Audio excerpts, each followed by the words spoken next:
The day my father chose my younger brother over me still plays in my mind, like a haunting scene from a bad movie. I can still smell the rich mahogany of the boardroom, feel the weight of the company reports in my hands, and hear the cold, cutting tone in his voice as he unraveled everything I'd worked for. "Marcus, you're just not cut out for this." Those words hit me like bullets as I stood before the board, the remainder of my quarterly presentation forgotten. William has the killer instinct this company needs. William, my 3 years younger brother, leaned back in his leather chair, an unmistakable smirk on his face. He'd been eyeing my CFO position since business school, never mind the fact that I had spent the last 8 years building Carter Industries from a regional contender to a national powerhouse. "Dad," I began, gesturing to the projection screen where my latest expansion strategy was on display, "these numbers don't lie. We've seen 40% growth under my leadership." "Dash numbers," my father scoffed, brushing them aside like they were nothing. "All you see are spreadsheets and forecasts. William understands people. He gets risk. He's not afraid to get his hands dirty." Getting hands dirty, it was the family code for William's method of doing business, deals made behind closed doors, ruthless takeovers, corners cut so close you could bleed from them. I'd spent years cleaning up after his messes, all while ensuring the company kept growing. "The board has made its decision," my father said, not even sparing me a glance. "William will take over as CFO, effective immediately. You're welcome to stay on as a junior analyst if that's your choice." Junior analyst. After 8 years of 60-hour weeks, an MBA from Wharton, and overseeing the company's most successful financial period, I was suddenly reduced to an entry-level position. I scanned the faces around the table. Uncle James avoided my gaze, staring intently at his coffee cup. Thomas Peterson, the family friend who had taught me to fish when I was a boy, suddenly found something urgent on his phone. "I built this division," I said, my voice calm but full of quiet rage. "Everything we've accomplished in the last 5 years. It was a team effort," William interrupted, rising from his seat to lay a patronizing hand on my shoulder. "Don't worry, big brother, I'll take care of your department." I shook his hand off and locked eyes with our father, Robert Carter, the self-made CEO of Carter Industries, and now, the man who had just betrayed his own son. "You'll regret this," I said, the words tasting like ash. For a split second, I saw something in his eyes, a flicker of doubt, of uncertainty, but it disappeared as quickly as it came. "The only thing I regret is not doing this sooner. You're too soft for this business, Marcus, always have been." I removed my company ID badge and placed it on the polished table. The quiet click it made seemed to echo in the silence of the room. Without another word, I walked out of Carter Industries for what I thought would be the last time. That night, sitting in my apartment surrounded by industry reports and projections I had spent months preparing, my phone buzzed non-stop, messages from colleagues, board members, even my mother, all offering sympathy while carefully avoiding any criticism of the family's decision. But one message stood out. It was from Sophia Chin, head of our largest competitor, Stone River Capital. "Heard what happened? Your father's an idiot. Let's have coffee tomorrow." I stared at those words, thinking about everything I knew about Carter Industries, its weaknesses, its vulnerabilities, every risky move William had taken that I'd meticulously documented over the years. 8 years of insider knowledge now walking out the door. The next morning, I met Sophia at a quiet cafe, far from the financial district. She sat at a corner table, dressed in a sharp suit with eyes that could slice through glass, exactly the kind of predator her reputation promised. "Their loss is someone else's gain," she said, diving straight into it. "The question is, whose gain will it be?" I took a slow sip of my coffee, replaying William's smug expression, my father's dismissal, the board's deafening silence. "What did you have in mind?" 5 years, that's how long it took for my plan to come full circle. I didn't just join Stone River Capital. I transformed it. Every trick, every strategy, every market advantage I'd honed at Carter Industries, I now turned against them. But the most satisfying part was watching from a distance as William's so-called killer instinct slowly corroded everything I'd worked so hard to build. It started with the reckless expansion, pushing too hard, too fast, funded by high-interest loans that even a novice analyst would have recognized as unsustainable. Then came the creative accounting William had always prided himself on, which finally attracted the scrutiny of regulators. And, of course, the shortcuts and burned bridges came back to haunt them as suppliers and partners started jumping ship.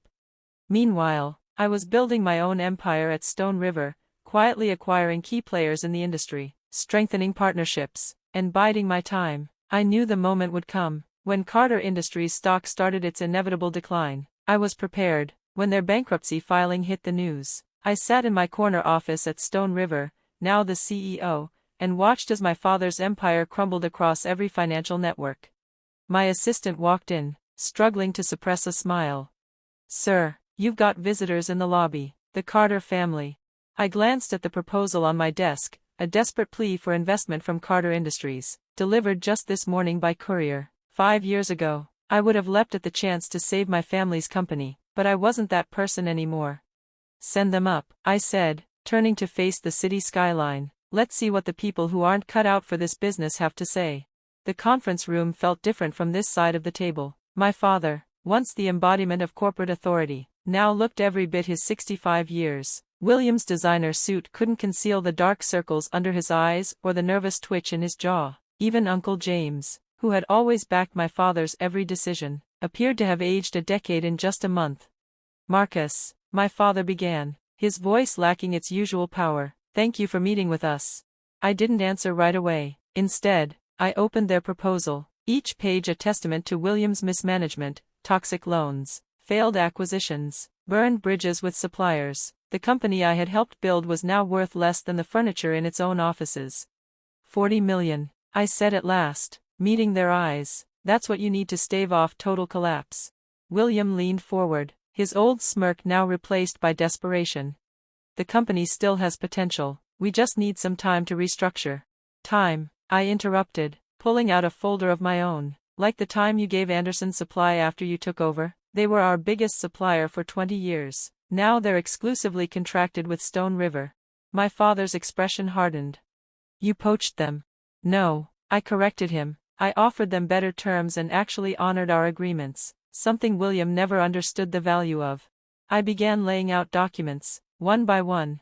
Peterson Manufacturing, bankrupt after William's hostile takeover. Reynolds Distribution, dropped Carter Industries after William tried to strong-arm them into exclusive contracts. Shaw Technologies, sued us for breach of contract. "Those were necessary business decisions," William protested, though his voice shook.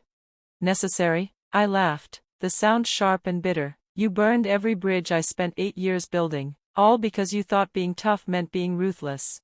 My father cleared his throat, shifting uncomfortably. "We've made mistakes, Marcus. We're here to make it right."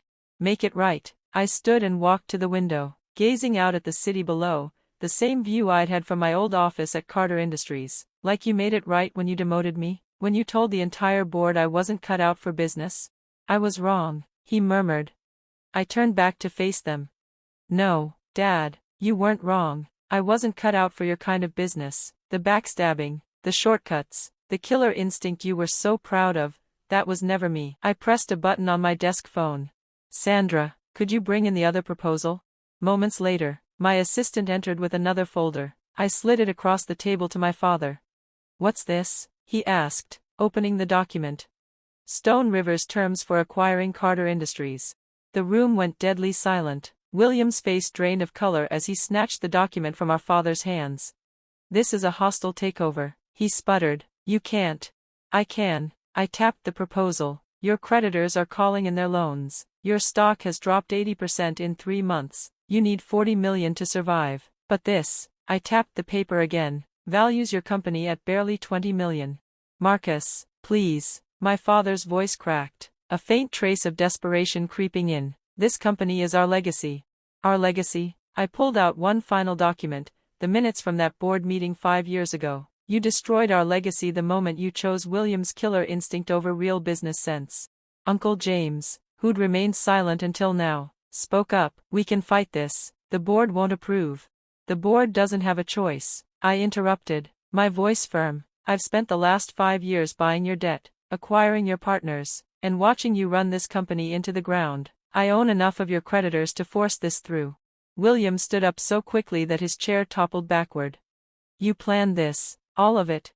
"No, William, you did this. Every rushed decision, every burned bridge, every shortcut, you did exactly what I knew you would do. I just made sure I was there to pick up the pieces." My father's hands trembled as he read through Stone River's proposal. "These terms," he said, looking up at me. You'll strip the company bare like you stripped away everything I built. I leaned back, straightening my tie. The vote is scheduled for next week. You can accept Stone River's offer or you can declare bankruptcy. Either way, Carter Industries belongs to me now.